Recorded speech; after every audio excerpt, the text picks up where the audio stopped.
fait, c'est quoi? Il y a beaucoup de choses à dire, en fait. Hein, mais le point de départ, on va partir de ce point de départ-là, sur l'année 5775. On est rentré dans l'année 5775. Et c'est pas une année. On va voir que ce nombre-là, cette année-là, il a une dimension un peu spéciale. Alors, il y a un principe, c'est que normalement, on ne doit pas être Mechachev Kitsin. On ne devrait pas compter les années en disant ouais, cette année-là, c'est là que ma chère va venir. C'est quelque chose, c'est interdit parce que la Géoula, elle peut venir n'importe quand. Elle peut venir ce soir, elle doit venir ce soir. On doit l'attendre comme étant immédiate. Et ça tout au long des années. Mais cependant, il y a des temps qui parfois peuvent ressortir comme étant des temps plus propices à la Géoula.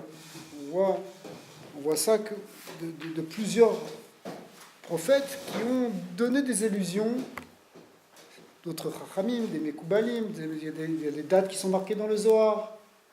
Il y a tout un certain nombre de choses qui donnent une qualité spéciale à telle ou telle année pour être en général propice justement à une dimension particulière qui est Keshura avec la Géoula, qui est attachée avec la Géoula. Le Zohar cite par exemple l'année 5600 comme étant une année propice à la venue du Mashiach. Alors j'amène plusieurs preuves, parce que pourquoi le 5600 c'est pendant le 6e millénaire, le 600e c'est aussi le nombre 6, et le nombre 6 c'est lié avec la sphira de Yesod, qui est le Inyan de Géoula.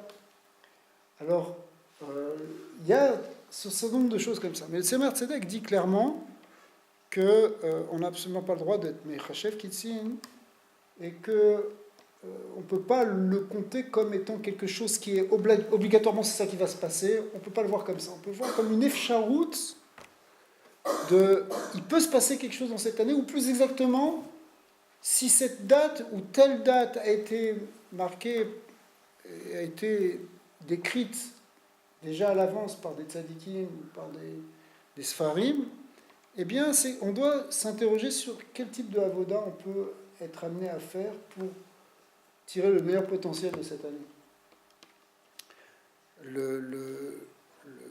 Il y a un verset qui dit dans Parashat Pekoudé, et la Parashat Pekoudé, elle dénombre tous les comptes des objets qui sont rentrés dans la fabrication du Mishkan.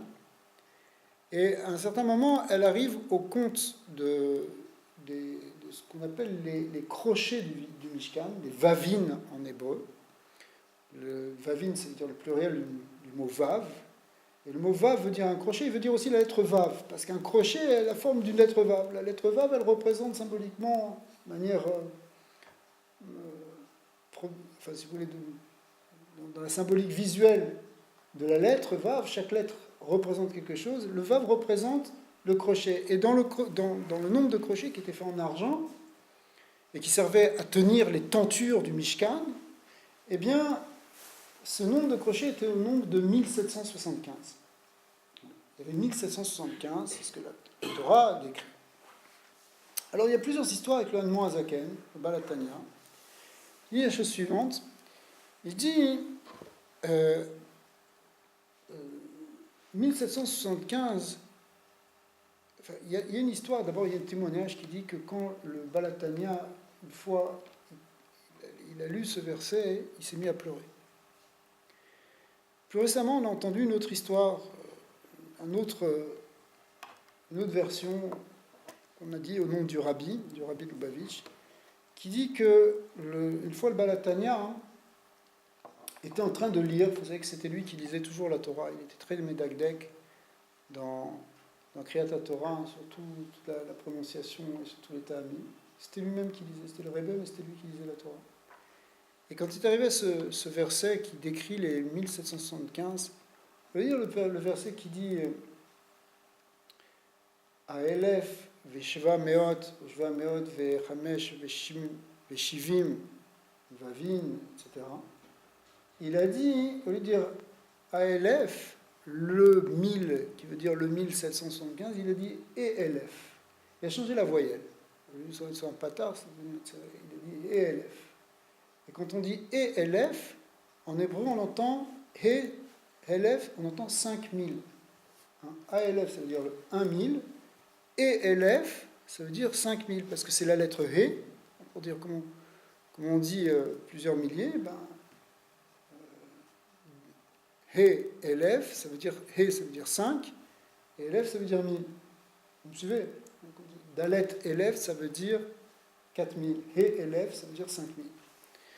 Et donc, il a dit en réalité, dans Kriyat Torah, le dire 1775, il est 5775. Et le Gabbai l'a repris, et il a dit, il a recommencé exprès à lire aussi. Évidemment, il connaissait toutes les voyelles. Jusqu'à ce que finalement, comme le Gabbai l'a encore repris, il a fini par dire HLF, comme on doit le dire lorsqu'on lit la Torah. Mais les Maasé, après ça, il a dévoilé à son fils que cette année 5775 serait une année spéciale propice à la Géoula. Cette histoire, elle est restée secrète non, elle s'est transmise de rébellion en rébellion. Et jusqu'à ce que le rabbi l'ait révélé à Rav Groener il y a une trentaine d'années. Et c'est maintenant qu'elle sort cette idée. Parce que bon, si l'Admorazaken... À part ça, si l'Admorazaken n'en est pas parlé, c'est parce que justement il y a une âme de ne pas parler. Vous savez, le problème quand on est Mechachef des Ketsim, lorsqu'on commence à compter des dates pour la Géoula, c'est qu'on peut perdre l'émotion. On se dit, ah ouais, ça viendra dans 1000 ans, dans 200 ans. Même Yaakov Avinu, Akadosh Baruch Hu lui a voilé le Ketz. Donc si Akadosh Baruch Hu lui a voilé le Ketz à Yaakov Avinu, plus forte raison que nous, on ne doit pas chercher. Mais malgré tout, ici, il y a quelque chose. Par ça, sur ce verset, le Moazaken, le Balatania a écrit plusieurs Mahamarim très profonds qui expliquent justement des secrets en relation avec la Géoula. Alors, d'un autre côté, ce nombre-là, dans d'autres chitotes, eh bien, il a été repris aussi comme représentatif de quelque chose qui représente le temps de la galoute. Alors, je m'explique.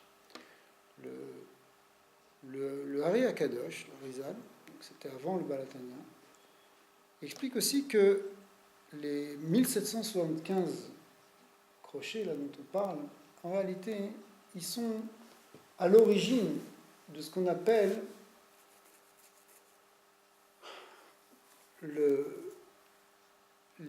alors, attention parce qu'on va parler de manière un peu symbolique, c'est parfois un peu difficile de se retrouver, mais la galoute, elle est appelée dans le Zohar les 1000 jours de Chol. La galoute, elle dure plus que 1000 jours, mais le terme qui est employé par le Zohar Kadosh dans un certain endroit, dans les draps, pour dire le temps de la galoute, on appelle ça les 1000 jours profanes. Pourquoi ils sont profanes? Parce que ils cachent en quelque sorte la Kedusha qui viendra au moment du Mashiach. Donc ils sont un peu comme, on dirait, les 6 jours de la semaine avant Shabbat. Eh bien, le temps du galout, il est vu comme 1000 jours. Et puis Kabbalah, ces 1000 jours, ça représente les 1000 degrés de ce qu'on appelle la Klipat Noga, c'est-à-dire en fait la force obscure qui est potentiellement lumineuse et que nous, on doit transformer pour révéler Hachem dans ce monde. Et nos Neshamot, elles descendent dans ce monde justement pour faire ce qu'on appelle le tikkun de la Klipat Noga, le tikkun de cette écorce, et qui, à ce nombre de 1000, est associé à 1000 qui représente tous les degrés et qu'il faut révéler, qu'il faut transformer degré après degré, degré après degré. Et pour ça, ces 1000 jours, ces 1000 degrés, eh bien, il faut tout le temps du galout pour finalement réparer toute cette Klipat Noga. Mais en fait, le Hari Kadosh, il explique que cette Klipat Noga, cette force obscure qu'il faut réparer, ce voile qui voile la Kadosh Baruch Hu dans ce monde, on ne va pas rentrer trop maintenant dans les détails de ce que représente la Klipat Noga, Mais le Hari Akadosh, en fait, il explique que ce tikkun-là, ce tikkun qu'on a à faire du galout, il a commencé, non pas depuis que les Béné Israël sont partis en galout, depuis la destruction du Beth Amikdash, ce qui permettrait de faire les comptes, comme le fait le Admorazakan d'ailleurs, mais en réalité, ça a commencé depuis que Adam Arishon a mangé le Etz, Hadat, Tovara et qu'il est sorti du Gan Eden, et qu'à partir de là, on est en quelque sorte l'humanité rentrée en galoute. C'est-à-dire que depuis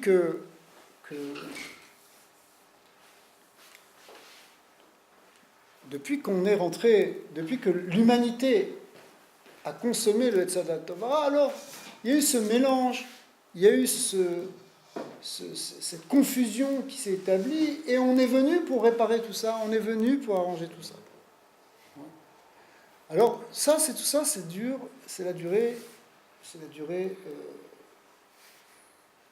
symbolique. En réalité, les Mekoubalim se mettent d'accord pour dire que ce nombre 1775, en fait, lui, il est à l'origine dans la Kedusha, il est à l'origine dans les forces de la Kedusha de ces 1000 jours de Chol, de toute cette durée du Galout.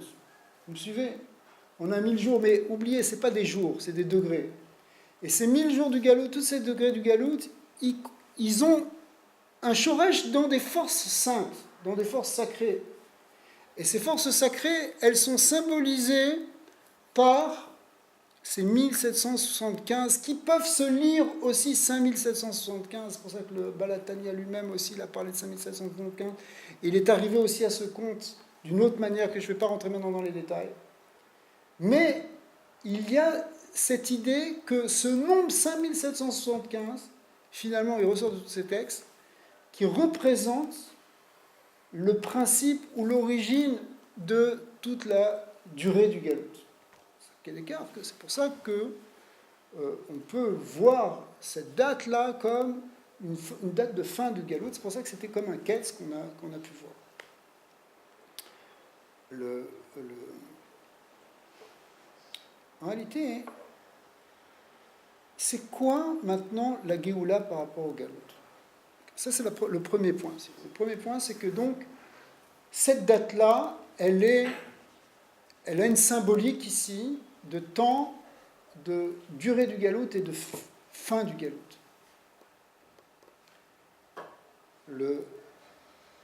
La deuxième chose, c'est la chose suivante. Qu'est-ce que c'est le Galout? C'est quoi l'exil? Pourquoi on est encore en exil? Qu'est-ce qui se passe en exil? Qu'est-ce qu'on attend de la Géoula? Qu'est-ce qu'on cherche avec la Géoula? Okay. Alors évidemment, il y a plein de choses qu'on peut dire.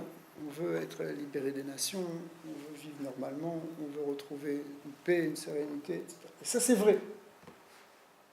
Ça s'appelle qu'on ne veut plus le Shibud Galouyot, on ne veut plus le Shibud Malchouyot, pardon, on ne veut plus être soumis à cette pression des nations.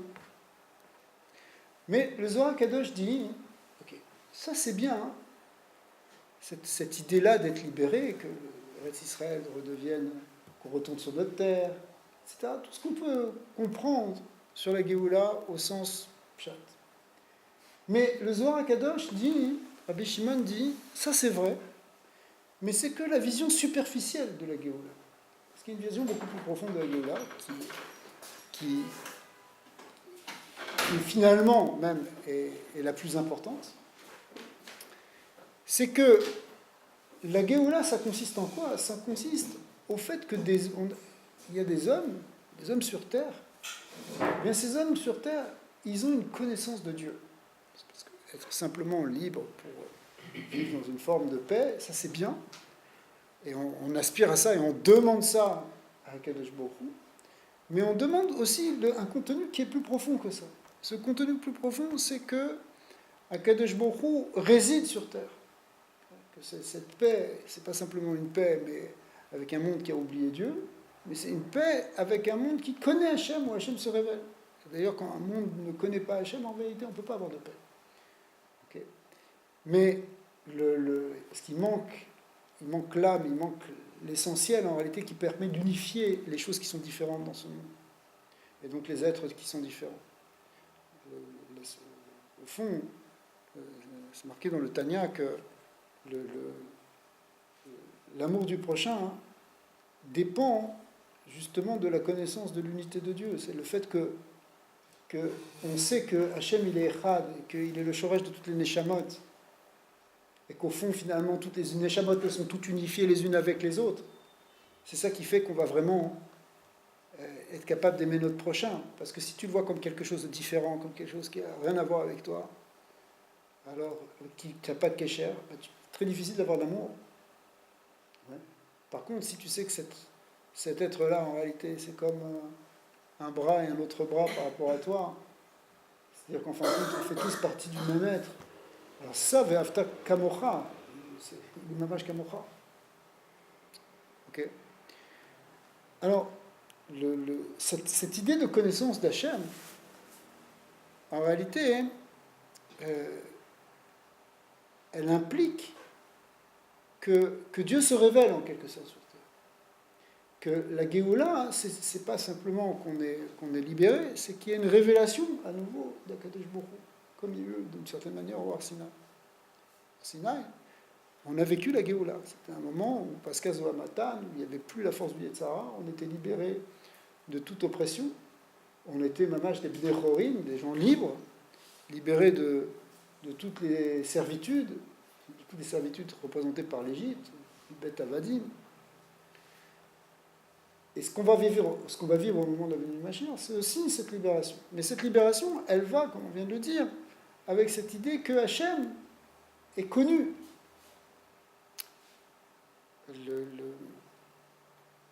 En réalité, d'un autre côté, cette connaissance, ce n'est pas simplement une connaissance intellectuelle d'Hachem.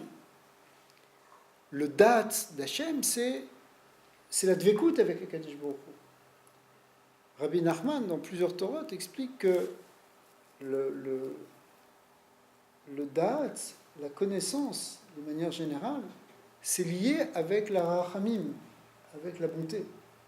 C'est-à-dire que la vraie connaissance, c'est la rachamim, et la vraie rachamim, c'est la connaissance.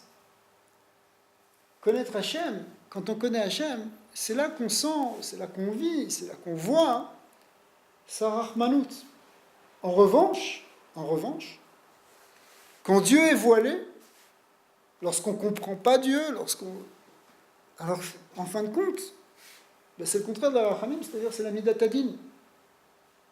Ce que le Hari HaKadosh explique au tout début du Etzraïm, c'est que lorsque Dieu a voilé sa lumière au tout début de la création pour permettre l'existence du monde, en réalité, ce Tzimtzum Rishon, cette contraction, ce voilement de la lumière, c'est en même temps ce qu'on appelle le Gilouï de Midat Hadin. C'est ce qui a révélé la Midat Hadin. En d'autres termes, la rigueur, et quand il y a de la rigueur dans le monde, ça vient du voilement d'Hachem a priori. Lorsque Dieu se révèle, c'est de la Minat HaRachamim.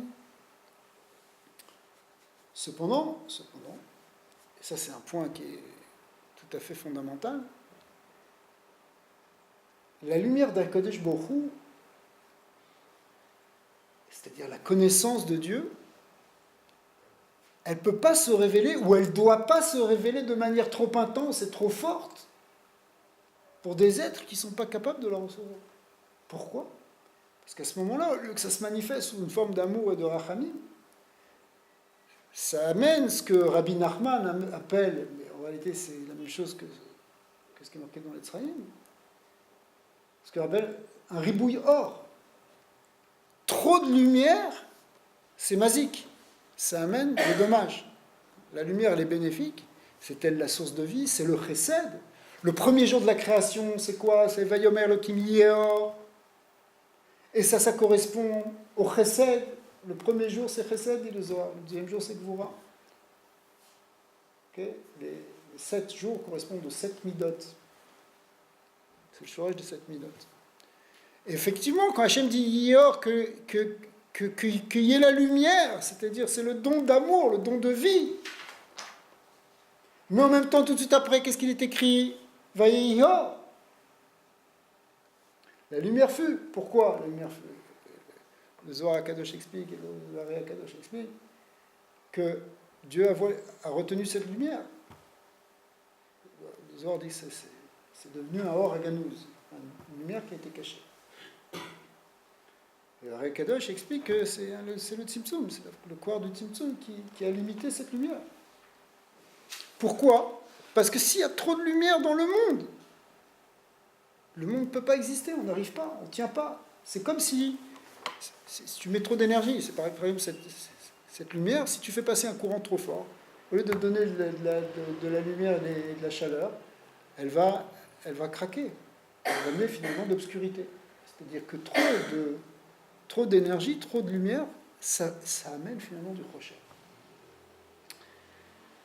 Alors pour ça, quand Dieu a créé le monde, il a lui-même en réalité contracté, voilé, fait des voilements successifs pour que cette lumière se propage de manière limitée et calculée, si vous voulez, en quantité nécessaire pour faire exister le monde, mais pour ne pas le détruire non plus. Et pour ça, alors, il y a ce qu'on appelle les tzimtzumim, des séphirotes qui vont canaliser cette lumière pour arriver jusqu'au Olam Hazé, jusqu'à la Nagat du Olam Hazé, pour un monde qui puisse être viable.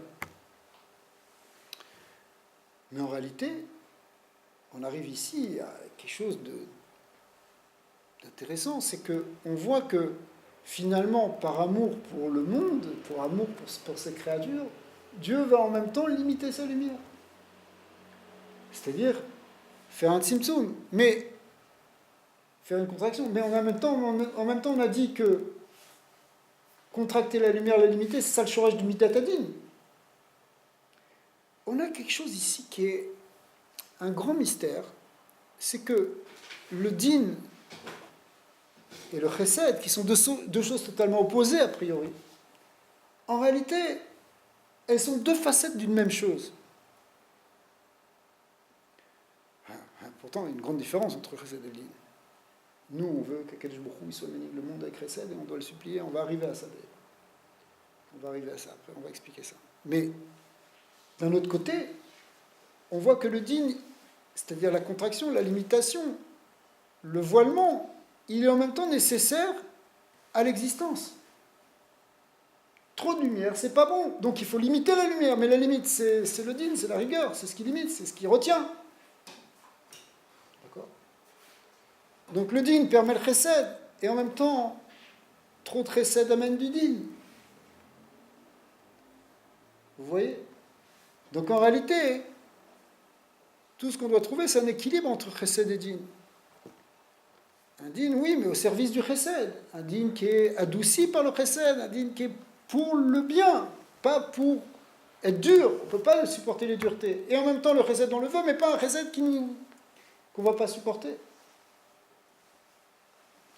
Vous savez, pour comprendre cette idée, le Baal HaTanya explique que comment on appelle on appelle ça dans la tefila Gvurot Geshamim.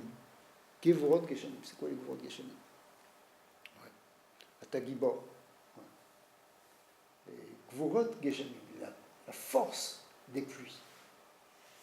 Mais Gevura, Gevurot, normalement ça ne devrait pas aller avec Geshamim. Parce que Geshamim, ça veut dire Maïm. Or Maïm, normalement, c'est lié avec quoi le Maïm? Avec le chesed. L'eau, c'est la vie. L'eau, c'est la joie, c'est ce qui donne la bonté. Les eaux sont liées avec le chesed dans le Sefer Yetzira. Alors que le feu est lié avec la gvura. Donc pourquoi tu dis maintenant les gvurot des geshamim? Dis les chassadim des geshamim. Les pluies, elles sont bénéfiques. Alors on sait qu'il y a plusieurs sortes de pluies. Il y a des pluies qui sont une ondée bénéfique, qui sont le malkosh, le yoré au malkosh, qui sont des pluies qui donnent la vie et qui font pousser les semailles, etc. Surtout si elles viennent en leur temps. Mais il y a aussi des gvurot geshamim, des eaux qui peuvent être des orages qui sont destructeurs. Ouais. Donc, c'est quoi? Il y a la gvura avec les eaux? Non, la gvura c'est le feu. Alors il te dit non. Pourquoi? Parce que c'est quoi la Gevura?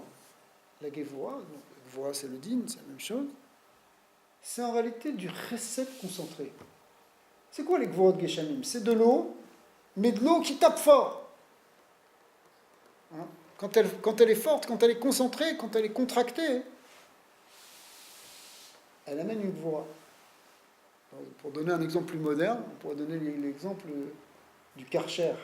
Vous savez, le Karcher, c'est de l'eau que tu mets sous pression, que tu canalises dans un petit tuyau, tu la mets sous pression, et à ce moment-là, elle sort avec tellement de force qu'elle peut nettoyer n'importe quoi. En réalité, c'est de l'eau qui est a priori de la douceur, qui devient maintenant de la dureté. Donc en réalité, la Gevura, et d'ailleurs le mot Gvura, il fait 216 en Gematria, qui est 3 fois la Gematria de Chesed, 3 fois 72, ça fait 216. D'accord? Donc, la Gevura, en réalité, c'est du Chesed contracté, concentré. Alors, Akadosh Baruch Hu, il a prévu tout un système qu'a décrit Rabbi Shimon Bar Yochai, dans le Zohar, en particulier dans ce qu'on appelle le Drot, ces fameux textes du Zohar qui décrivent tout le Seder et Shtalshelut, c'est-à-dire cette graduation de degré en degré pour arriver depuis le Or Ein Sof et l'amour infini d'Hachem amené jusqu'à ce monde-ci. Et effectivement, dans ces textes-là qui sont décrits de manière symbolique, évidemment, parce que Rabbi Shimon utilise la symbolique pour nous parler de choses qui sont au-delà de toute image et de toute forme, eh bien, il décrit que comment, de degré en degré, finalement, la lumière s'est rétrécie pour arriver à quelque chose qui soit équilibré et qui nous permette l'existence. Et parmi ces choses que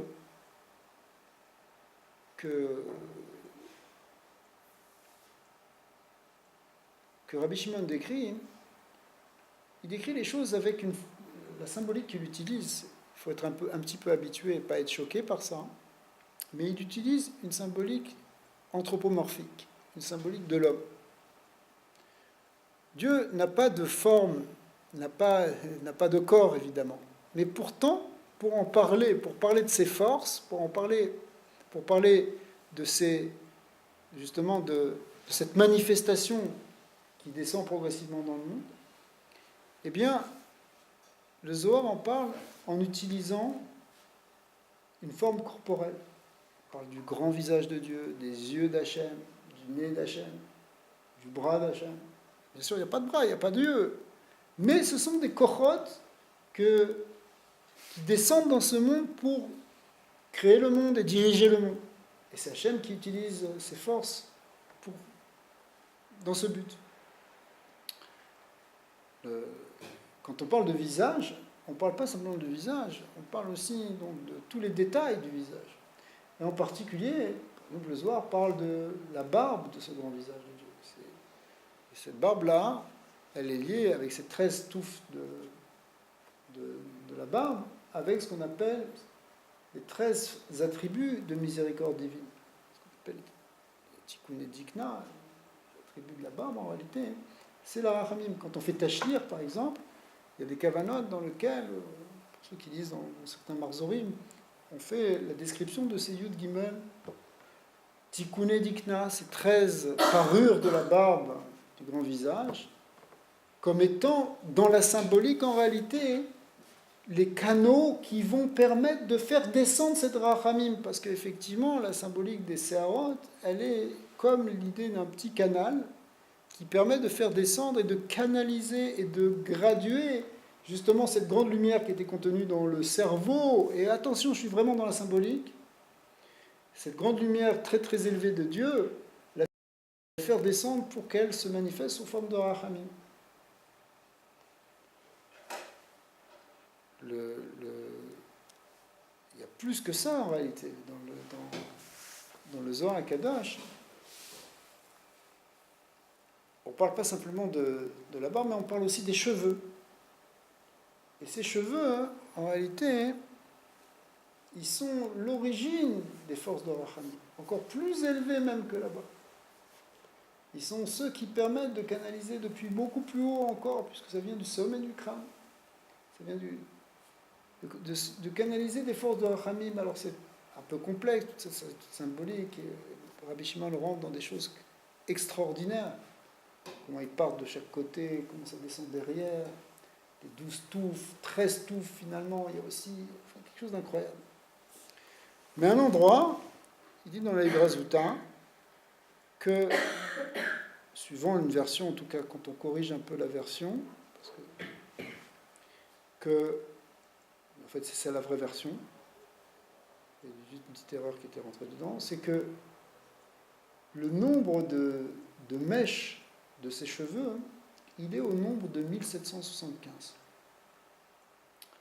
Comme les 1775 crochets du temple.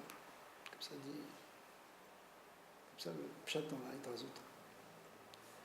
Et bien, c'est pas marqué 1775, c'est marqué 1775 myriades de cheveux, mais c'est pas grave, le nombre il est le même. Effectivement, ce crochet qui est une forme d'axe, c'est un peu la même chose que le cheveu. Les cheveux sont vus comme des vavines, qui sont accrochés sur la tête et qui descendent le long, qui descendent jusque sur le dos, pour faire descendre cette lumière même jusque dans les niveaux inférieurs. Et Rabbi Shimon développe ces inyanim-là, et le Ari Akadosh aussi, ça fait partie des kavanotes très profondes de la Kabbalah. Mais il explique que finalement, ces cheveux-là, ils sont là en même temps à la fois pour canaliser et pour voiler quelque chose qui est caché sous le sommet du crâne. Qui est une lumière blanche et pure et d'un amour tellement fort d'Akadosh Baruch Hu qu'il faut le voiler. Ouais. C'est-à-dire quoi qu'il faut le voiler? De temps en temps, il faut le révéler, mais Beikar, ça peut pas pendant, en tout cas, tout un temps qui est finalement ce temps du galout. On ne peut pas révéler complètement les choses. Juste une question. Oui. D'habitude, on dit que le CR, c'est l'ombris des capnotes et la barbe, c'est l'ombris des galoutes. Il y a comme là, d'après ce que tu dis, on a l'impression que c'est encore plus fort. Ouais. Alors, d'abord, il faut faire attention si on parle, puisque c'est une question un peu profonde que tu poses, mais si on parle du Zeranpin ou du Haranpin, du grand visage et du petit visage. Alors, d'un côté, les mimines des sarrés, les cheveux qui sortent, on ne parle que du grand visage maintenant, ils ont une source qui est plus élevée. Ce sont des cheveux blancs aussi, qui représentent aussi la blancheur de Dieu. Et la blancheur ça veut dire le chesed, l'amour. La couleur blanche dans la Kabbalah, elle représente le chesed. Mais, d'un autre côté, la dikna, elle est aussi marnake, elle est aussi d'une blancheur encore plus blanche. Eux, ils sont comparés, dans la Hidrazuta, ils sont comme de la laine vierge, de la laine blanche, alors que la dikna, elle est représentée par la même couleur que la laine, que la neige, qui est encore plus blanche. Enfin, il y a plusieurs versions dans tout ça, et il y a deux manières de voir, mais finalement, en tout cas, la maskana, finalement, du Hari Akadosh, c'est que les cheveux, ils viennent d'un niveau plus élevé encore que la dikna. Au contraire, c'est eux qui doivent rayonner vers la dikna, vers là-bas, pour amener encore plus de Rahmanut. Alors, excusez-nous pour cette parenthèse, pour les spécialistes, mais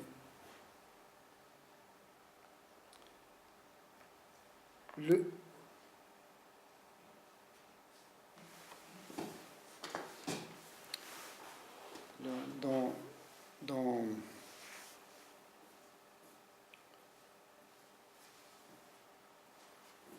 j'ai besoin de me remettre un petit peu pour faire beaucoup de bien. Le décalage horaire.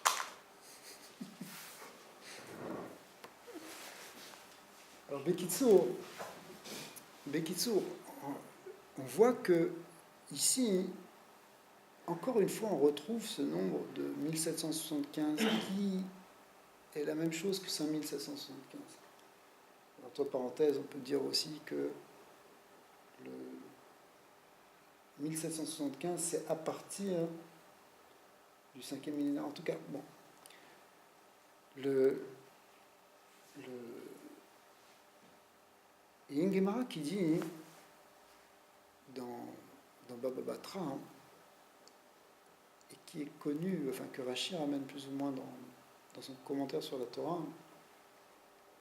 Lorsqu'on parle au début de la création, le 5e jour, la Torah nous raconte que Dieu il a créé ce qu'on appelle les Taninim Agedolim, les grands reptiles.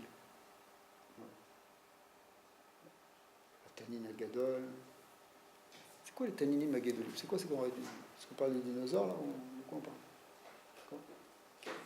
Alors, ces Taninim Agedolim, ils sont interprétés par la Haggadah. Hein. Une des interprétations, c'est que c'est ce qu'on appelle le Léviathan. Le Léviathan et sa femelle, parce qu'ils étaient deux au départ. C'est pour ça qu'on parle de Taninim Agedolim, les Taninim. C'est quoi? Alors, c'est quoi ces Taninim Agedolim? Quel rapport? Des grands reptiles. Alors, à un endroit, c'est marqué que c'est un grand serpent qui se trouve au fond de la mer et qui traverse l'océan d'un bout à l'autre. D'un autre côté, c'est marqué qu'il entoure tous les océans et il fait le tour de la Terre. Mais la Gemara dit que, là on est dans la Haggadah, on est dans la symbolique, que Dieu, après avoir créé ces deux Taninim, il a pris la femelle, il l'a tuée,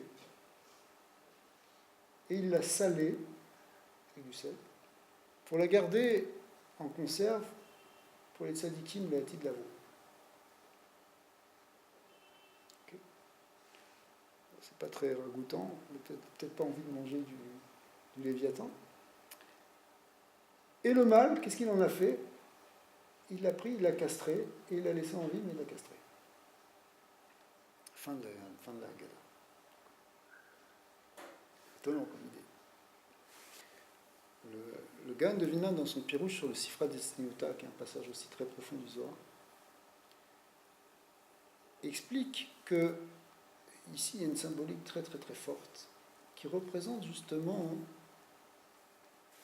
ces lumières, un peu difficile d'expliquer, ces lumières blanches qui se trouvent justement au plus haut niveau du Ratson d'Hachem de faire le bien dans le monde.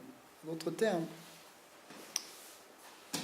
on va expliquer cette Haggadah tout de suite, mais ce Léviathan-là, il n'est pas quelque chose de négatif, il est une force d'amour d'Hachem tellement puissante que il fallait justement, ça rejoint ce qu'on disait au départ, il fallait le laisser caché dans un premier temps, parce que si Hachem avait laissé cette lumière-là, cette force-là, se révéler tout de suite, le monde n'aurait pas pu tenir.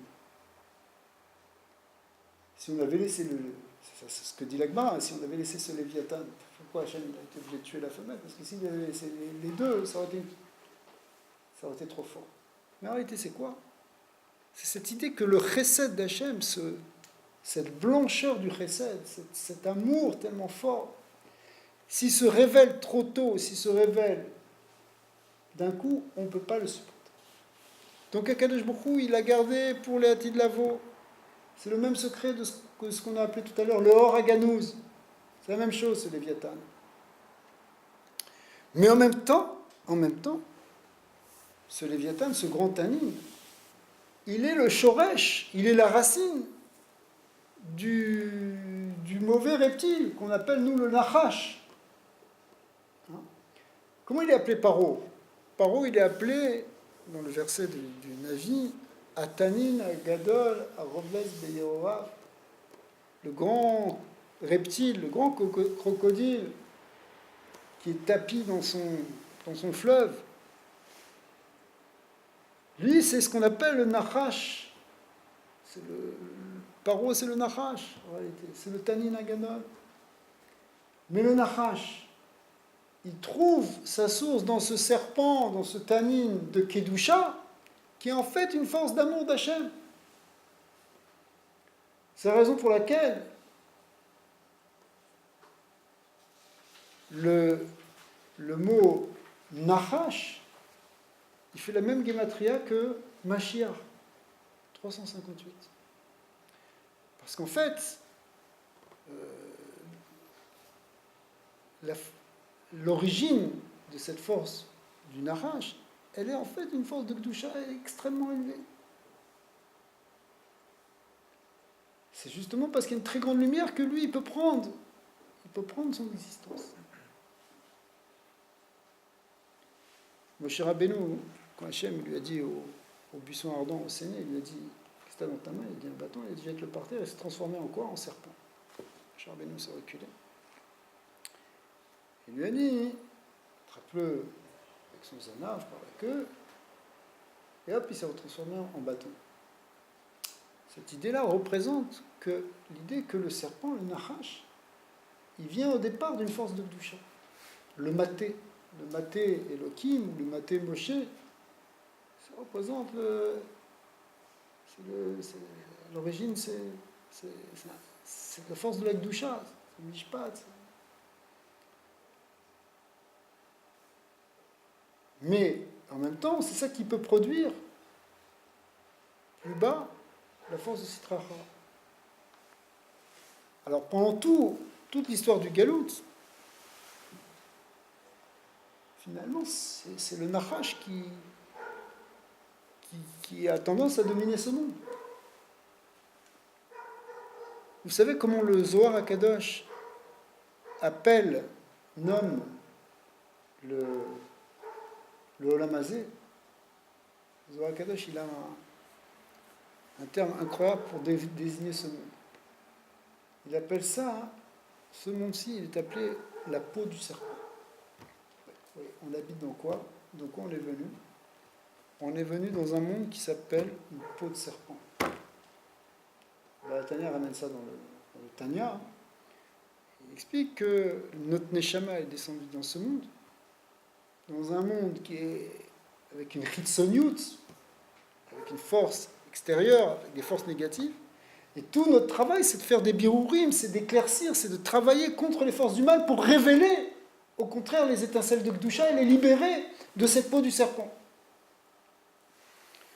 Et d'ailleurs, cette peau du serpent, lorsqu'elle est, c'est-à-dire Olam Hazé, c'est-à-dire ce monde de la Klipat Noga dont on a parlé tout à l'heure, lorsqu'on le répare, au lieu de devenir une peau du serpent, il retrouve sa source et il devient une peau du Léviathan, cette fameuse peau du Léviathan qui va servir des murs, pour faire des murs dans la soukha du Mashiach, qui représente le fait que quand il y aura Mashiach, ce monde-ci deviendra une soukha qui révélera Dieu. Et non pas un monde dans lequel on est pris dans des forces du Yetzara de droite à droite et à gauche de tous les côtés.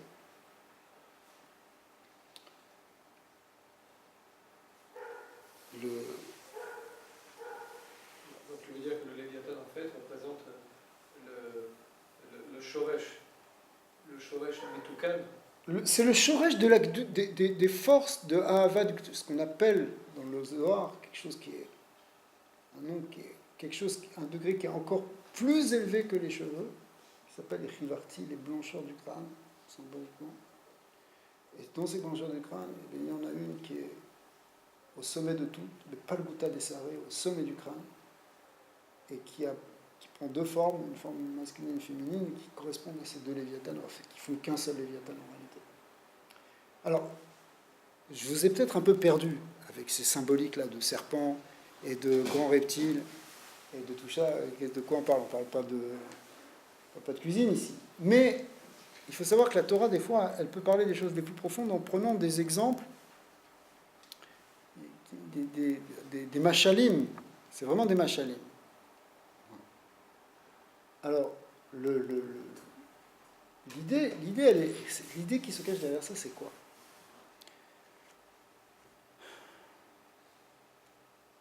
cette blancheur-là, cette force d'amour très très puissante qui se trouve au sommet du crâne, symboliquement de Dieu, elle est cachée d'abord par ses cheveux, qui doivent la voiler. De temps en temps, ils en dévoilent un petit peu, de temps en temps, ils se rangent un peu pour faire descendre la lumière qui va être même à Tek le Din. Mais quand elle vient se dévoiler, cette force-là, elle doit amener forcément, nécessairement, un grand amour dans le monde. Mais d'un autre côté, si elle est déviée, si elle n'est pas bien reçue, si elle n'est pas bien canalisée, si on n'a pas les kélim pour la recevoir, elle peut renforcer d'une certaine manière, en quelque sorte, ce qu'elle a produit, c'est-à-dire ce nachash de Klippa. C'est-à-dire que, et c'est probablement peut-être ce qu'on vit aujourd'hui, en réalité, on est rentré dans un processus de Géoula. Les simanim de la Géoula, ils sont clairs. Le Rabbi Lubavitch l'a expliqué en long en large, mais maintenant tout le monde le dit. On sait qu'on est rentré dans la Géoula. Ce qui est marqué dans la Gemara, dans Ktuvot, à la fin, on a tous les simanim. Voilà, la terre qui reproduit. On a déjà commencé le Kibbutz Galouyot, comme explique le Rambam, que le Kibbutz Galouyot il commence même avant la venue de Mashiach.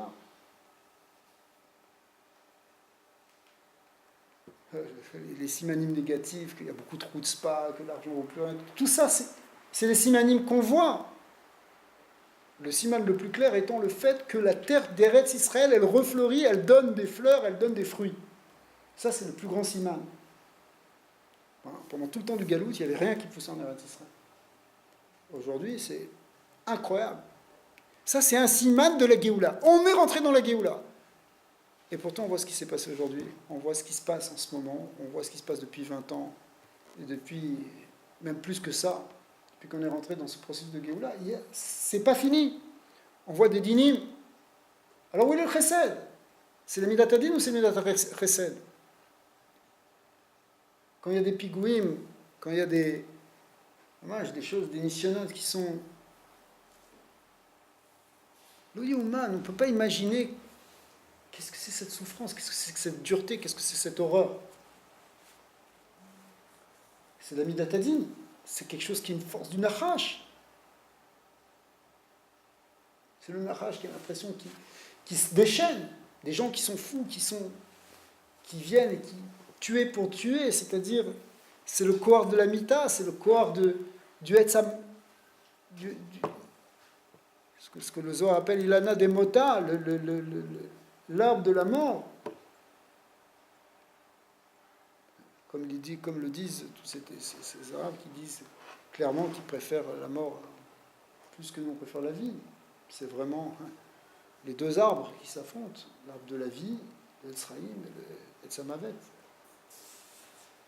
Donc c'est le corps du Nachash. Mais en même temps, ce corps du Nachash, il trouve son origine. C'est pas qu'il trouve son shoresh dans cette force de Gdusha, parce que cette force de lumière très forte, cette force de chesed, quand elle est trop forte, elle crée son contraire, elle crée du din.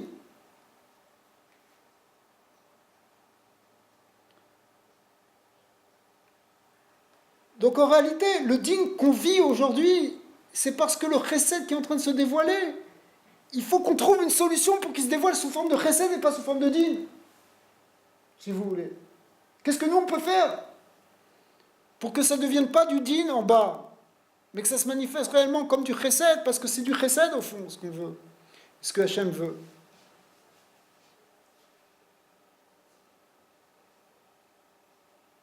C'est comme quelqu'un il a une grande force, et puis finalement, cette énergie le pousse à faire des avérotes. Alors c'est pas bon, il faut canaliser ton énergie, ramène-le dans la Gdusha, amenons cette force dans le bien, puisque finalement c'est ça qui est en train de se dévoiler. Puisque la Géoula est en train de se dévoiler, que la Géoula, c'est de l'amour d'Hachem, c'est de la Rachamim, c'est du Da'at. Le Rabbi a beaucoup insisté sur ça, le Rabbi Lubavitch. Il a dit, qu'est-ce qu'on peut faire pour amener la Géoula? Et quand il peut parler de la Géoula, il a amené la Géoula dans son bon sens.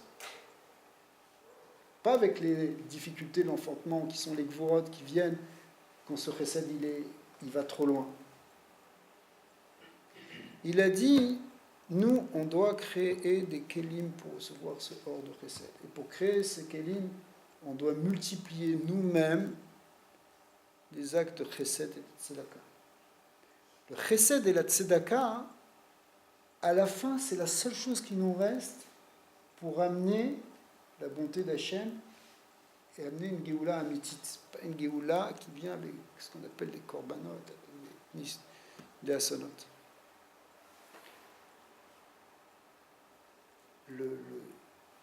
Pour être mématek le din, pour adoucir les rigueurs et amener mamash le chesed tel qu'on le conçoit nous, une rachmanout telle qu'on la conçoit nous, comme dit Rabbi Nachman, c'est cette rachmanout-là qu'on veut, pas une rachmanout qui, dans l'absolu, peut se manifester sous forme de din, encore une fois. Mais pour amener la vraie rachmanout telle qu'on la conçoit nous, eh bien la clé, une des clés, parce qu'il y en a d'autres, il y a aussi la tfila, il y a l'étude de la Torah, bien sûr, et la tfila est encore priée, bien sûr. Mais des choses concrètes, c'est de faire un chesed chinam. Ah, c'est clair, on est venu en galoute parce qu'à cause de la sinat rinam, il faut amener chesed rinam. Ce chesed, en réalité, c'est une manière de créer des kelim pour recevoir le chesed. Si on n'a pas les kelim pour recevoir le chesed, alors le chesed, il ne rentre pas dans des kelim, et ça s'appelle une jvirata kelim, ou ça s'appelle ribouyor, ce qui revient en même, ça veut dire qu'il y a trop de lumière par rapport au kelim, et que finalement ça éclate et qu'on ne supporte pas. Et ça devient quelque chose de très dur. Donc pour que ce soit quelque chose qui soit pas trop dur, il faut qu'il y ait des kelim de tikkun, dans le lachon du rabbi, la dernière sikha qu'il a dit, il faut amener les horotes de Tohu. C'est quoi les horotes de Tohu? C'est les lumières du Léviathan, c'est ces lumières de l'amour très très fort et de l'unité absolue de Dieu. Mais il faut l'amener dans des kelim de tikkun, c'est-à-dire dans des réceptacles qui sont à notre niveau, que nous on peut comprendre, que nous on peut agir par des actes de bonté, par des choses désintéressées. Il faut rajouter dans la tzedaka et encore rajouter dans le chesed de tous les côtés. C'est ça notre seule chose qu'on peut faire aujourd'hui.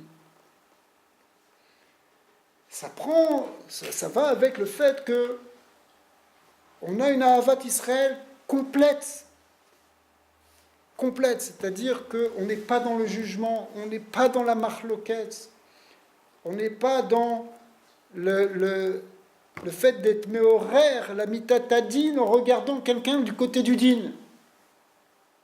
Regarde que la nekuda tova, regarde que la hava, la personne elle est religieuse, tu l'aimes, la personne n'est pas religieuse, tu l'aimes.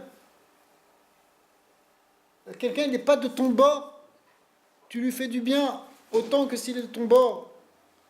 Tout le monde est bon, tout le monde est gentil. C'est pas de la bêtise. C'est une avoda qui est absolument nécessaire si on veut amener le chesed tel qu'il doit être. Sinon, c'est comme si Hachem est en train de nous donner et nous on est dans notre petitesse, dans notre katnout, à faire des petites marloquettes qui sont totalement insignifiantes sur le plan du divin et le plan du projet divin de la Géoula. Et c'est le fait qu'on reste dans cette katnout fait qu'on a des petits kélim et ces petits kélim ne peuvent pas recevoir la lumière de Dieu. Pourquoi le Baal Shem Tov a tellement insisté en disant que si on veut le Mashiach, c'est ce que le Mashiach lui a dit quand il est monté dans un palais, dans le palais du Mashiach, une fois à Rosh Hashanah, il fait une Aliyat Neshama. Et il raconte tout ça dans une lettre qu'il a écrite à son beau-frère. Le Mashiach lui a dit, je viendrai quand c'est quoi que tes sources elles soient dévoilées? C'est quoi tes sources? C'est que la chassidoute, elle doit arriver à changer ton cœur, à changer ta nature. Arrête de voir les choses, arrête de voir les êtres avec un mauvais œil, arrête de mal parler sur l'autre. Ton cœur, ça doit être un cœur de chair, comme disent les Breslev. Il faut qu'on arrive à cette dimension dans laquelle il y a... La Torah, elle doit nous amener à ça, sinon à quoi c'est ça qu'on étudie la Torah? Et c'est pour ça que le Baal Shem Tov il a insisté là-dessus, et c'est pour ça qu'il nous a amené ces enseignements pour transformer notre lèvre, pour qu'on arrive finalement à quoi? À avoir ce chesed absolu dans notre regard sur l'autre. Ça ne veut pas dire qu'on oublie la midatadine, non, on fait attention à la manière dont on fait la halakha, on met des limites, il y a des gdarim, et ils sont tout à fait nécessaires, mais on ouvre des kelim, on est metaken les kelim quand on amène du chesed autour de nous. Et là, on peut recevoir la lumière de la Géoula. On ne peut pas recevoir la lumière de la Géoula tant qu'on reste avec un esprit fermé et petit de Galoute. Où chacun pense qu'à lui, chacun pense qu'à son argent, chacun pense qu'à son cavote, chacun pense à... On ne peut pas arriver à ça, chacun pense à sa politique, chacun s'en fiche de l'autre. Tu ne crées pas des kélim pour recevoir l'or de Chesed, tu ne crées pas ces kélim, cette lumière elle descend quand même et elle explose ce qu'il y a autour d'elle. Que Dieu préserve. J'ai juste une question, Daniel, par rapport à tout ça. Ouais. Le fait que, justement, je ne sais pas comment on peut appeler ça, mais en tout cas, le mal se déchaîne sur tout ce qui est Begdusha. D'accord. Est-ce qu'il n'y a pas justement un risque que le monde aille encore plus dans une moquette de Katnout? Pourquoi? Parce qu'ils vont encore se replier sur eux-mêmes et peut-être qu'il y aura encore des réactions. Si tu regardes au-delà de ce qui se passe. C'est dans la Gdoucha que ça touche de plus en plus dans la Gdoucha. Ça On touche enlève des âmes d'enfants, on rentre dans mais... des synagogues avec des gens avec des tefilines, c'est des choses démentielles. En même temps, c'est pas très nouveau. Ça va beaucoup plus loin. Non, mais ce qui est, c'est vrai que le processus, les processus de violence, etc., en fait, ce qu'il y a, c'est qu'aujourd'hui, on les voit en direct et on les apprend tout de suite et donc on est beaucoup plus touché. Mais en réalité, des gens de type Daesh ou Hamas, il y en a toujours eu. À l'époque du Moyen-Âge, ça ne s'appelait pas Daesh ou ISIS, ça s'appelait les Almohades. Mais ils faisaient la même chose, ils rentraient dans des villages, ils tuaient, ils pillaient, ils violaient au nom de l'islam. C'est exactement la même chose. Donc il y a une continuité, c'est toujours les mêmes forces, les mêmes corottes, le même antisémitisme qui est exactement le même, qui prend une petite autre forme, qui prend un autre nom.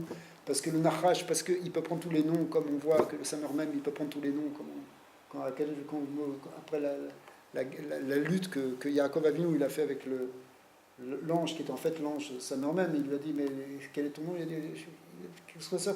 Je te donne mon nom, puisqu'en vérité, il peut prendre tous les noms, il peut prendre toutes les formes, mais en réalité, c'est la même chose, la force du Nachash. Et si on regarde autour de nous, c'est pas simplement que ça nous touche, nous, dans la Gdoucha, mais ça touche le monde entier, en réalité. Tout le Moyen-Orient subit, il y a des populations entières qui vivent ça aussi. C'est absolument effrayant, aberrant. Même ça nous déchire. D'accord? Ça nous déchire des gens innocents qui se font massacrer, qui se font décapiter. C'est totalement aberrant, totalement insupportable. Mais c'est le même corps. Ce corps-là, nous on le vit au niveau du clan d'Israël, mais en réalité c'est quelque chose, c'est parce que la Géoula, elle doit toucher l'humanité entière. Il y a quelque chose, et plus particulièrement, ça touche encore plus forcément le Eretz Israël qui est le centre, le Moyen-Orient qui est autour, parce que on est au centre de la révélation. Mais en réalité, ça touche, et on voit les problèmes de violence de ce type, ils se manifestent dans le monde entier. Bon, ça passe par Ishmaël qui est aussi le corps du Chesed de Touma, qui touche exactement ce problème-là d'un trop de Chesed, d'un excès de Chesed. C'est pour ça que c'est l'écart de ce qui va de ce qui fait obstacle à la Géoula, ou de ce qui fait c'est le problème de Ishmaël à la fin. Le Galout Ishmaël, c'est un Chélek du Galout Édom, en réalité c'est la fin du Galout Édom, et c'est lui qui se révèle à la fin, pour empêcher Israël de revenir, enfin empêcher la révélation messianique. On voit, c'est eux ils sont au centre, mais toute l'humanité aujourd'hui, elle est là, elle veut nous empêcher d'avoir accès au Beth Amikdash, à Yerushalayim. On est dans une forme de guerre de Gog ou Magog, mais la guerre de Gog ou Magog, c'est cette Hitoriroute de la Klippa qui se concentre pour empêcher ce dévoilement de lumière, ou pour détourner ce dévoilement de lumière qui se fait d'abord et avant tout par le canal de Yerushalayim. C'est pour ça qu'à la fin, ils convergent tous vers Yerushalayim, et qu'ils veulent tous détruire Yerushalayim, prendre Yerushalayim, mais en réalité, non. On sait déjà là que la fin, elle est heureuse, c'est-à-dire qu'ils sont repoussés et qu'ils ne peuvent pas prendre Yerushalayim. Mais aujourd'hui, c'est déjà ce qu'on vit. C'est exactement ce qu'on vit.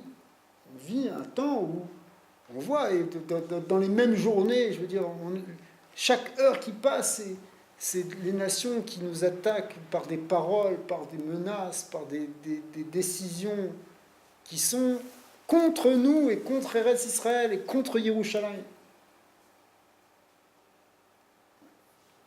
Alors, mais tout ça, ça fait partie de ce processus de Géoula. Ce qui est étonnant, en tout cas, quand on voit le Shorash d'Ishmaël, a priori, et celui de Yitzhak, il croit que c'est complètement faux. Parce que celui d'Ishmaël, il représente la Chorma, le fait qu'il fasse la Mila à 13 ans, et qu'il se vante effectivement d'avoir eu cette présence d'esprit de la faire avec toute sa connaissance.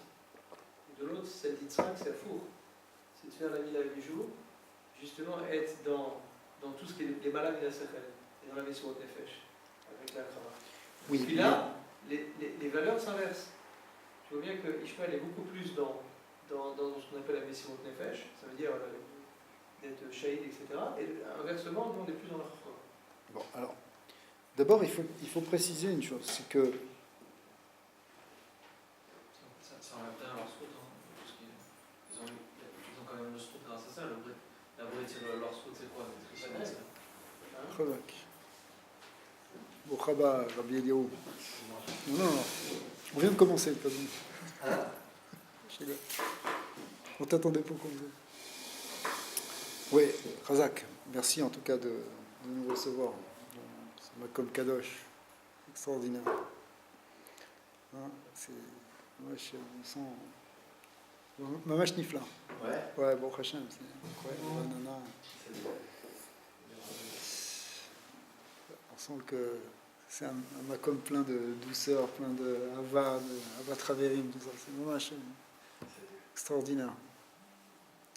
Justement, c'est pas pour ta question. Pour ta question, c'est quand tu dis que c'est la chorma, je sais pas, Rabbeinu, il distingue la chorma et les chormot. C'est-à-dire, s'ils font des chormot, ça ne veut pas dire forcément que c'est la bonne chorma. C'est au contraire un détournement de la chorma. D'après le Bagui de Mezerich, il a donné une définition de la chorma, la vraie chorma. Comment ça, je pas compris. Il a donné quoi? Il a donné la définition de ce que c'est que la chorma. Il a dit que la chorma, elle est proportionnelle au bitoul. C'est-à-dire que plus il y a du bitoul, plus il y a de l'annulation, et plus il y a de la chorma. En fait, on devait faire un peu un cours là-dessus, mais on a changé le thème du cours pour parler de choses plus actuelles. Alors, maintenant, ça c'est le premier point. Deuxième point, il ne s'agit pas ici de ce que font les musulmans. Ça ne s'appelle pas Messirot Nefesh. Ce n'est pas parce qu'ils se font tuer que c'est Messirot Nefesh.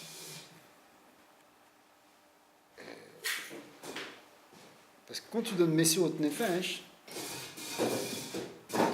pourquoi pas de problème.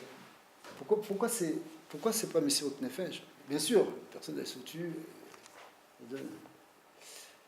Mais le concept de Messirot Nefesh,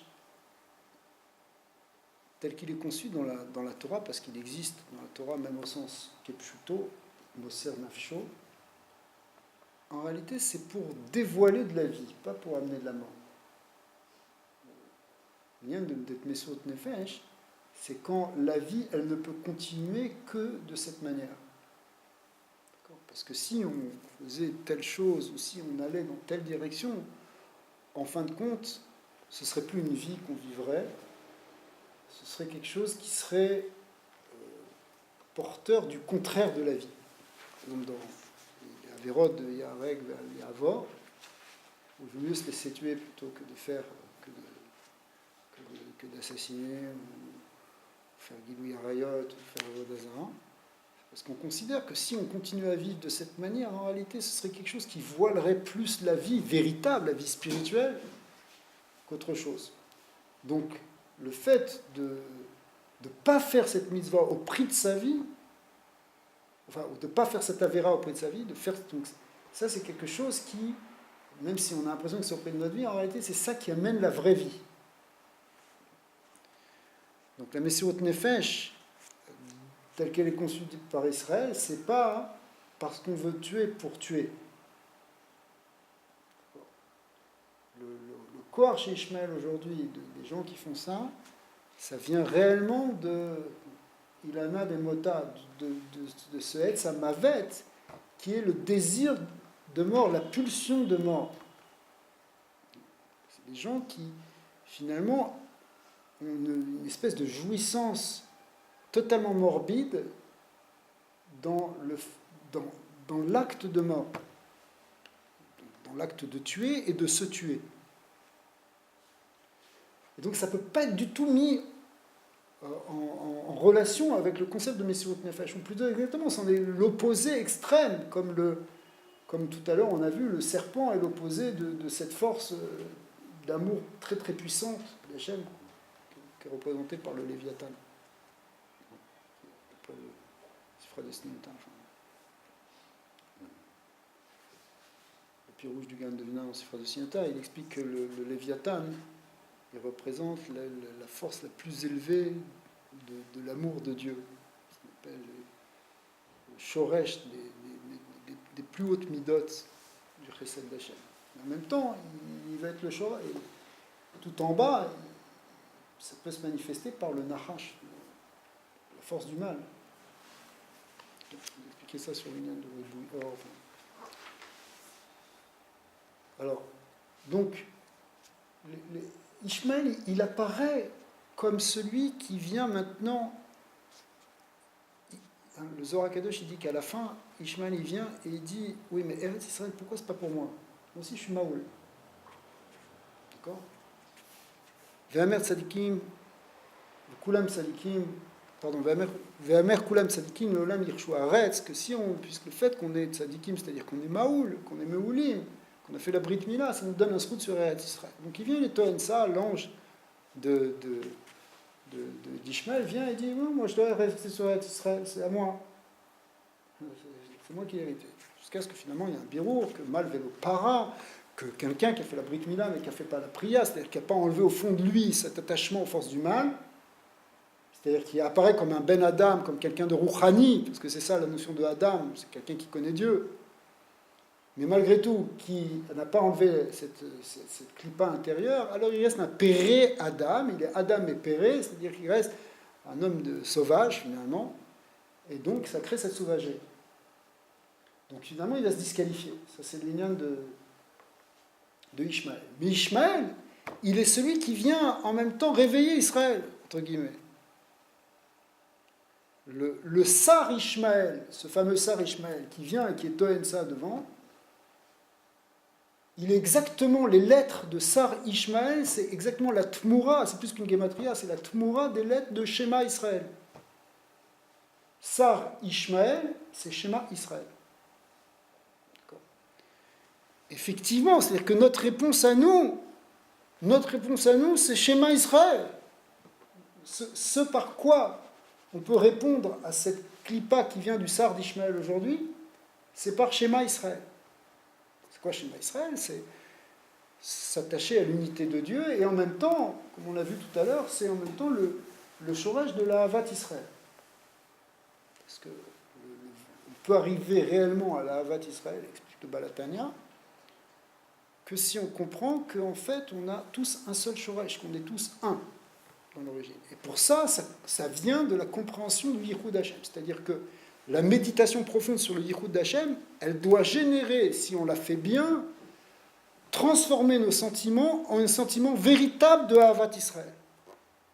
Toute l'idée métaphysique du Yichud Haïla, de la connaissance de Dieu, et de toutes ces connaissances du Yichud, qu'il n'y a rien qu'Hachem derrière tout, et toute cette connaissance de la Kabbalah, elle est pour arriver finalement, c'est ça un des cœurs du Sefer Hatanya, elle est pour arriver réellement à la vraie Havat Israël. Comme on l'a expliqué tout à l'heure, que cette notion de Havat Israël et cette notion de faire du chesed et des chasadim, c'est seulement ça qui peut créer des kélim pour recevoir ce grand or du chesed. Et si on n'a pas ces kélim, ça amène un ribouille or, du verata kélim, qui amène plus de midatadin qu'autre chose. Et c'est ce qu'on voit en ce moment. En ce moment, il y a un grand chesed d'Hachem qui est la force de la Géoula qui se révèle. La Géoula, on est rentré dedans, on est aujourd'hui à Ranana dans une choule Breslev. C'est parce qu'on est rentré dans la Géoula, il n'y a pas d'autre solution, sinon on serait encore perdu quelque part dans le Galout. Là, le processus de Géoula, il est revenu. réellement, je le répète, ça veut dire on est réellement ça depuis une centaine d'années, ça se voit, enfin, c'est un processus qui est décrit par le Zohar, tout est décrit par la Gemara, on est en train de le vivre, mais en même temps, comment on peut comprendre cette midatadine qui vient tellement forte actuellement? En réalité, on la comprend parce que c'est justement quand ce chesed se révèle très fort, il faut pas qu'il y ait trop de ribouillard. Trop de chesed, c'est un ribouillard. Il faut donc des kélim, et ces kélim-là, qui peuvent manquer, parce que pour pas qu'il y ait de ribouillard, il faut qu'il y ait des kélim qui puissent recevoir la lumière. C'est la Israël. Le Rabbi de Lubavitch, on l'a dit tout à l'heure, mais le Rabbi de Lubavitch dit clairement que qu'est-ce qu'on a à faire nous, qu'est-ce qu'on peut faire maintenant. Il a dit il y a 30 ans, il a répété, il a dit on a tout fait, mais qu'est-ce qui peut nous rester à faire? Faire des actes de chesed et de tzedaka. La hava, trinam, chesed et tzedaka, il n'y a que ça maintenant qui va nous permettre d'accueillir réellement la Géoula. Alors bien sûr, ça passe aussi par cette connaissance de la chassidut, de la pnimiout, qui permet justement normalement d'arriver à la vraie Avat Israël. C'est parce que quand tu n'es pas dans la pnimiout, quand tu es fermé complètement sur toi, que tu vois pas plus loin, alors tu ne peux pas voir la Avat Israël réelle. Parce que tu dis, lui il est différent, il n'est pas de Machita, il est de mon truc, il est de mon... Ça c'est mon territoire, ça c'est pas son territoire, eux ils n'ont pas compris, je ne peux pas m'asseoir avec eux, etc. C'est quoi ça? Tu n'as pas compris que tu es un? Alors oui, alors, nous, oui. Le ribouillor, il s'exprime par quelque chose qui peut être complètement contraire du chesed. Quand il y a trop de chesed, ça mène ce qu'on appelle une jvirat hakelim. Trop de force, trop d'énergie, c'est quelque chose qui amène son contraire. En réalité même, il y a une Torah de Rabbi Nachman qu'on pourrait lier avec ça aussi, qui explique que la rachamim, elle peut prendre plusieurs formes. La rachamim d'Hachem, elle peut prendre une forme qui parfois nous apparaît comme une midatadine. Mais en réalité, et qu'est-ce qu'il nous dit Rabbeinu? Il nous dit d'amener quelque part cette rachamim telle que nous on la conçoit, une rachamim qui est au niveau de l'humain, qui est dans ce qu'on appelle, dans le langage codé des chassidim, des kélim de tikkun, c'est-à-dire quelque chose qui est à notre niveau, à nous, au niveau humain. Mais pour ça, en réalité, alors, il faut étudier la Torah, il faut prier, et encore prier, et supplier Hachem d'amener cette rachmanut. Mais aussi, il faut arriver à nous, à amener encore plus de chesed, encore plus de rachmanut, parce que quand tu fais ça, tu ouvres les kélim pour recevoir le chesed. Si toi, tu es fermé, tu es dans la dureté, tu ne peux pas recevoir le chesed.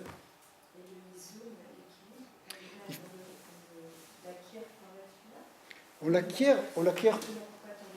Alors c'est sûr qu'il y a des gdarim à avoir. Il y a des gdarim qui sont les gdarim de la Halacha, qui sont les gdarim de la Torah. Mais même ces gdarim, il faut l'ifne mishurat tadin, il y a quelque chose. C'est par le chesed qu'on va permettre d'amener du chesed dans ce monde. Si on n'est pas chesed, s'il manque ça, c'est comme si cette lumière, elle trouve pas d'appui. La Géoula, c'est la lumière d'Hachem, c'est la connaissance d'Hachem, mais il faut bien qu'il y ait des êtres qui puissent la recevoir. Si on ne le reçoit pas, eh bien, ça se manifeste d'une manière contraire. Ça déborde et ça éclate en quelque sorte. Le concept de ribouillor, c'est toujours un concept relatif au kélim. C'est qu'il y a plus de lumière que de kélim. Une des manières de régler le problème du ribouillor, c'est de marber les kélim. À ce moment-là, il n'y a plus de ribouille. On peut contenir la lumière.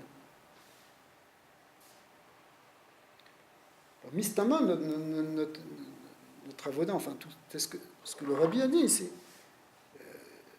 et le Rabbi, on sait à quel point il était préoccupé par cette Géoula, tellement il la sentait, tellement il la vivait depuis son jeune âge. Il ressentait au plus profond ce qui se passait dans l'univers pendant tout ce siècle là, dans lequel il a vécu, grosso modo. Ouais. Eh bien, il a amené, il a envoyé ce message de faire des actes de chesed rinam. D'ailleurs, c'est toute cette idée de chesed rinam. Qu'on soit au niveau, qu'on y arrive.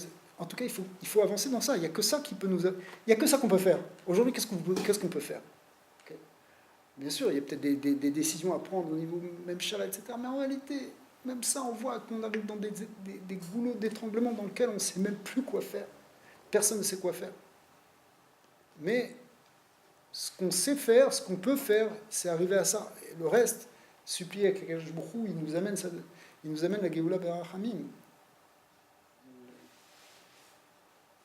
Hachem, qu'on puisse voir cette Géoula de manière concrète et tangible dès maintenant, avec qu'on voit l'amour d'Akadosh Baruch Hu qui nettoie la terre de tous ces giloulim et de ces forces de Klippa, qu'on puisse reconstruire le Beth Amikdash maintenant.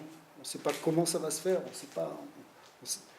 On arrive dans des manières où on ne peut plus comprendre, on n'a plus trop Chormot, on n'a plus toutes les Chormot, on peut se casser la tête, etc. Mais on voit plus là. Et c'est là qu'on a vraiment besoin de la Torah de Rabbi Nachman qui nous dit qu'il ne faut pas de Yush, surtout pas de Yush, parce qu'en fait, pendant tout le Galout d'Edom, toute la force de cette clipa de Edom, c'est d'arriver à nous amener, de Edom et de Ishmaël qui est inclus dans Edom, c'est de nous amener au Yush, comme ça l'a expliqué déjà à la même époque le Ramchal, que toute le Galout Edom, y compris Ishmaël qui est un chélek de Galout Edom, il est là pour nous faire désespérer qu'un jour on sortira du Galout et que nous faire croire que Dieu nous a complètement oubliés, rejetés, que tout ça c'est pas vrai. C'est pour ça que tant de Juifs sont tombés, mais finalement on n'est pas tous tombés, et au contraire le clan d'Israël s'est relevé, et le clan d'Israël est fort, et il doit être mitrazek dans sa émouna, que Bezat Hashem, la Géoula est en train de venir, que le Baruch Hu va nous faire du chesed, et qu'il va arranger ce problème, et que on va voir des miracles encore plus grands qu'au moment de la sortie d'Égypte. C'était impossible de sortir d'Égypte sur le papier, il n'y avait aucune solution, il n'y avait aucun espoir de sortir. La preuve, c'est que tellement des gens étaient désespérés qu'ils sont restés là-bas. Chas v'shalom, lo nidar mimenu nidar, de ce galout à Acharon, il n'y aura pas un seul qui va rester. C'est une promesse qui a été faite. Donc au contraire, tout le Ham Israël doit se renforcer dans la Emouna, et cette Emouna, on doit la diffuser, on doit même la diffuser, même dans le monde entier, chez les Goïms qui veulent bien nous suivre et y croire, qu'en réalité, non, Akadosh Baruch Hu, il a son projet, que c'est lui qui guide le monde depuis le début de la création, et qui l'amène vers son tachlit, et que ce tachlit, il passe par cette voie qu'Abraham Avinu, il a ouverte, parce qu'Akadosh Baruch Hu, il a choisi ce peuple, et pas simplement pour lui faire plaisir, mais parce que c'est le but pour être métaken l'humanité entière. Donc, Be'at Hashem, on va voir ces grands miracles. On ne sait pas comment ils vont arriver, mais plus on ne sait pas, plus on va les supplier pour qu'ils arrivent, et on va voir justement que c'est la main d'Hachem qui va nous diriger. On va voir ce Yad HaGedolah et ce Yad HaChazaka, Asher Asa Moshe L'Ené Kol Israël, qui représente la Géoula finale, le dernier pasuk de la Torah, qui est cette idée qu'à la fin, finalement, c'est la main de Dieu qui se révèle, et qui se révèle. Mais pour ça, nous, pour que ça se passe en douceur, il faut qu'on fasse des choses qui sont de l'ordre de la douceur de Hachem. Ouais, Hachem.